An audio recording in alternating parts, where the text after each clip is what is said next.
News जिल्ह्यामध्ये सर्वांचं स्वागत। युवा आधार संस्थेमार्फत युवा मार्शल आर्ट जिल्हास्तरीय चॅम्पियनशिप स्पर्धेचं आयोजन करण्यात आलेलं होतं। नक्की या स्पर्धा कशा पद्धतीने पार पडल्या, साधारण किती विद्यार्थी या स्पर्धेमध्ये सहभागी झाले याविषयीची अधिक माहिती आपण घेणार आहोत। युवा आधार संस्थेचे युवा कराटे ट्रेनिंग सेंटर महाराष्ट्र राज्याच्या वतीने शिवछत्रपती क्रीडा संकुल बालेवाडी पुणे येथे युवा मार्शल आर्ट चॅम्पियनशिप 2023 आयोजन करण्यात आलं होतं। या स्पर्धेमध्ये 500 विद्यार्थ्यांनी सहभाग घेतला होता। या स्पर्धेचे उद्घाटन पुणे जिल्हा शिक्षण मंडळाचे मानद सचिव ॲडव्होकेट संदीप कदम, रुस्तम ए हिंद व महाराष्ट्र केसरी पैलवान अमोल बुचडे यांच्या हस्ते करण्यात आले। यावेळी प्रमुख पाहुणे क्रीडा मित्र भरत वाल्लेकर, अखिल भारतीय कुस्तीगीर संघ उपाध्यक्ष पैलवान हरीश कदम होते। आलेल्या सर्व पाहुण्यांचं स्वागत आणि सत्कार यावेळी करण्यात आला। हा कार्यक्रम यशस्वी करण्यासाठी युवा आधार संस्थेचे अध्यक्ष श्याम भोसले, उपाध्यक्ष राजेश वाल्मिकी, सचिव विशाल तरस, सदस्य राजू डोगीवाल, राजेश्वर विश्वकर्मा, विवेक यंदे, सोनाली तरस यांचे सहकार्य लाभले। यावेळी प्रशिक्षकांमध्ये अँथोनी मायकल, मुकेश वाल्मिकी, संजय साळुंके, संतोष सोनवणे, राहुल पवार, सुहास थाईंजे, पृथ्वीराज पवार, राजू जाधव, आरती साळुंके, अश्विनी पवार, स्वप्ना गुजर, रोहित भालेराव, महेश भांगरे आदी उपस्थित होते। या स्पर्धेत प्रथम क्रमांक तालुका दौड संतोष सोनवणे, द्वितीय क्रमांक तालुका खेड संजय साळुंके, तृतीय क्रमांक पुणे शहर मुकेश वाल्मिकी, चतुर्थ क्रमांक पिंपरी चिंचवड राहुल पवार यांनी विजय प्राप्त केला। बक्षीस वितरण सामाजिक कार्यकर्ते रामचंद्र तरस, क्रीडा प्रबोधिनीचे प्राध्यापक प्रशांत आबने, साईनाथ मलकेकर व अरुण पवार यांच्या हस्ते संपन्न झाले। युवा आधार संस्थेमार्फत ज्या स्पर्धा घेण्यात आला यामध्ये पुणे जिल्हा शिक्षण मंडळाचे मानद सचिव ॲडव्होकेट संदीपजी कदम सर हे देखील उपस्थित होते। आपण आज त्यांच्याकडून जाणून घेणार आहोत। सर, आज तुम्ही या कार्यक्रमात उपस्थित आहात, काय सांगाल विद्यार्थ्यांना? युवा आधार संस्थेच्या माध्यमातून विद्यार्थ्यांना कलागुणांना वाव देण्याच्या दृष्टिकोनातून, स्पेसिफिकली क्रीडा क्षेत्रामध्ये वाव देण्याच्या दृष्टिकोनातून अनेक वर्ष ही संस्था कार्यरत आहे आणि याच्यामध्ये जिल्ह्यामध्ये अनेक त्यांनी प्रशिक्षण केंद्र चालू केले आहेत आणि त्या माध्यमातून जिल्हास्तरीय क्रीडा स्पर्धा घेऊन विद्यार्थ्यांना क्रीडा क्षेत्रामध्ये किंवा त्यांचं भावी करिअर करण्याच्या दृष्टिकोनातून या स्पर्धा फार महत्त्वाच्या आहेत। आणि या स्पर्धेचा एक वैशिष्ट्य म्हणजे या स्पर्धेमध्ये सर्व वयोगटातल्या विद्यार्थ्यांना पार्टिसिपेट करून घेतलं आहे, ही फार मोठी जमेची बाजू आहे असं मला वाटतं। आणि या स्पर्धा त्यांना खरंच त्यांच्या करिअर करण्याच्या दृष्टिकोनातनं फार महत्त्वाच्या ठरणार आहेत असं मला वाटतं।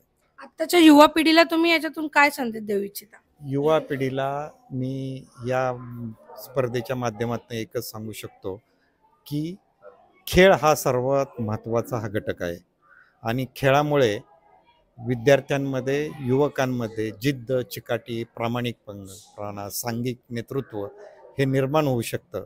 आणि दुसरी गोष्ट म्हणजे हा जो गेम खेळतात याच्यामध्ये कराटे आणि जुदो हा सेल्फ डिफेन्स गेम आहे आणि स्वतःचा डिफेन्स करण्यासाठी आत्ताच्या धक्काबुक्कीच्या जीवनामध्ये सेल्फ डिफेन्स ही एक काळाची गरज निर्माण झालेली आहे आणि पर्टिक्युलरली महिलांना आणि विद्यार्थ्यांना फार महत्त्वाचं आहे आणि त्या दृष्टिकोनातनं त्याचा नक्कीच त्यांना फायदा होणार आहे असं मला वाटतं।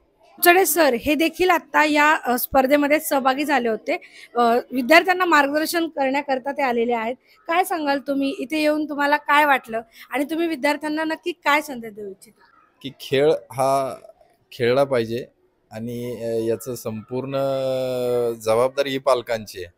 आज इथल्या खेळाडूंची उपस्थिती बघून मला खरं बरं वाटलं, म्हणजे 200-300 मुलं या ठिकाणी आज खेळत आहेत आणि याच्याबरोबर मला अजून एक गोष्ट वाटते की मी सांगितली इथं की जिंकण्याच्या आधी हार पचवणं महत्त्वाचं असतं। त्यामुळे सगळ्यात मोठा धडा या 250 लोकांमधल्या 30 मुलांनी जर गोल्ड मेडल घेतली तर बाकीच्या लोकांना तो हार पचवण्याचा धडा आज इथं मिळणार आहे, जो की बाहेर कुठेही मिळणार नाही। त्यामुळे अशा पद्धतीची खेळ संस्कृती रुजेल आणि जिंकण्याची एक पायरी आज लहान मुलं इथे चढतील आणि पालकांनी मुलांना खेळून द्यावं असंच मी जास्त करून पालकांना सांगेल की आपल्या मुलांना जास्तीत जास्त खेळून द्यावं। नाही, सेम की सरांनी आता सांगितलं पहिल्यांदा की पालकांची खूप मोठी जबाबदारी आहे, याच्यामध्ये पालकांचाच रोल आहे। कारण आता इथे जे मुलं आहेत ती मुलं खूप लहान आहेत तर त्यांच्या अंगामध्ये कसं ते रुजलं पाहिजे. ठीक आहे, शिक्षक ते शिकवणारच आहे, पण पालकाची ती जबाबदारी आहे की पालकांनी माझा मुलगा ग्राउंडवर पाहिजे, दिसला पाहिजे मला, ही प्रत्येकाची मानसिकता झाली पाहिजे. त्यातनं आपण खरंच म्हणजे जे काय स्वप्न आहे आपले ऑलिम्पिक मेडल वगैरे येणार आहेत ते 100% येणार आहे आणि हे घरातनंच होणार आहे. तर प्रत्येकाच्या घरात एक खेळाडू घडला पाहिजे, ही प्रत्येकाची मानसिकता तयार झाली पाहिजे, ह्या विचाराचा मित्र आहे. मार्शल आर्ट घेण्याचं कारण मॅडम असं आहे की स्वतःचं संरक्षण स्वतः करावं, ह्याचे उद्देश आम्ही डोळ्यासमोर ठेवून ही स्पर्धा घेतलेली आहे आणि ती मुलं त्याप्रमाणे आम्ही घडवत आहे. कारण आत्ता काळाची गरज आहे. प्रत्येकाने, आमची इच्छा आहे की प्रत्येक मुलीने कराटे शिकलं पाहिजे. कराटे हे सेल्फ डिफेन्सचं एक म्हणजे महत्त्वाचं दुवा झालेला आहे. जसं तुमचं शिक्षण आहे त्या शिक्षणाप्रमाणेच कराटे हे कंपल्सरी शाळेंमधून झालं पाहिजे अशी आमची इच्छा आहे. आता साधारण 450 ते 500 विद्यार्थी आलेले आहेत.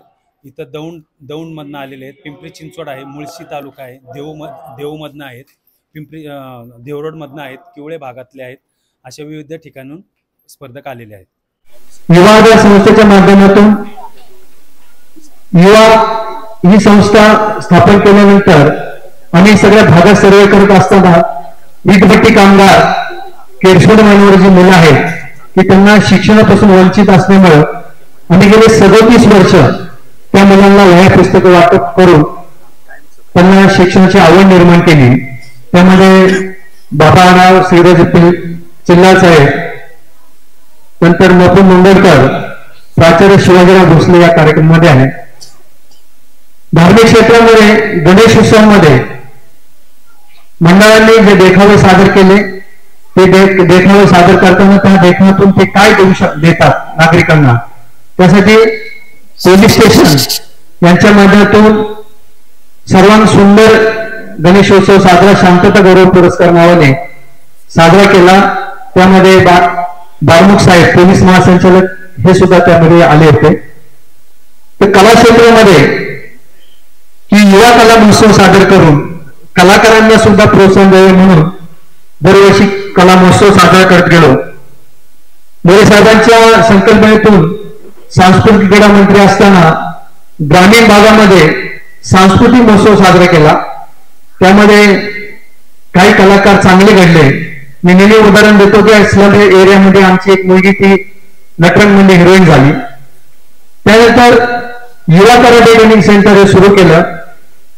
राजेश वाल्मिकी मी आमचे ईस्ट आफ्रिका मधले आमचे सर, टांझानियामध्ये असणारे मास्टर अली सर यांच्या माध्यमातून प्रशिक्षण वर्ग सुरू केले आणि विशाल तरस, मुकेश वाल्मिकी यासारखे चांगले अँथोनी मायकल विद्यार्थी आम्हाला मिळाल्यानंतर त्यांनी संपूर्ण भागामध्ये प्रशिक्षण सुरू केलं. माझं सांगायला आनंद आहे की आमच्या आधार संघटनेच्या माध्यमातून झालेल्या प्रशिक्षण वर्गामध्ये 50,000हून जास्त विद्यार्थी प्रशिक्षण घेऊन गेले. त्याच्यामध्ये 5-7 PSI झालेले आहेत. काही शासकीय नोकरीमध्ये उच्च पदावर आहेत.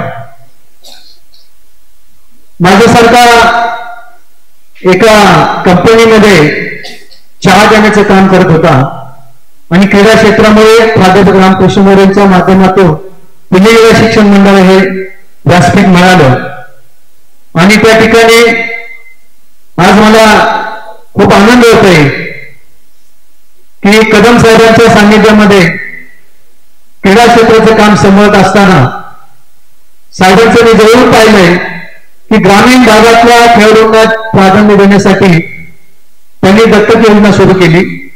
आज आमचे शिक्षण मंडळातील मुलं IAS अधिकारी झालेले आहेत. काही खेळाडू आंतरराष्ट्रीय देशामध्ये गेलेले आहेत आणि कदम साहेब ह्यामध्ये जे विद्यार्थी आहेत याच्यामध्ये पुणे जिल्हा शिक्षण मंडळाचे विद्यार्थी याच्यामध्ये सहभाग घेतलेला आहे. आज या ठिकाणी साहेबांनी येऊन जो या ठिकाणी उद्घाटन आता करणार आहे ती हजेरी दाखवली. साहेब बोलताना साहेबांच्या बरोबर बोलताना आम्ही समोर थांबलं तर आम्हाला लवकर बोलता येत नाही, पण जर बोलताना काही चूक झाली असेल तर आपण समजून घ्यावं. आणि या ठिकाणी आपण आल्याबद्दल मी आपले परत युवा आधार संघटनेचे युवा कराटे ट्रेनिंग सेंटर आयोजक विशाल तरस व सर्व रेफरी व सर्व प्रशिक्षक आपले स्वागत करतो. आणि कदम साहेबांनी ज्या राज्याचे क्रीडा मंत्री माननीय संजय बनसोडे साहेबांची माझी भेट करून दिली आणि लवकरच महाराष्ट्रातील 4 लाख मुलांना क्रीडा गुण साहेबांच्या आशीर्वाद भेटणार आहे.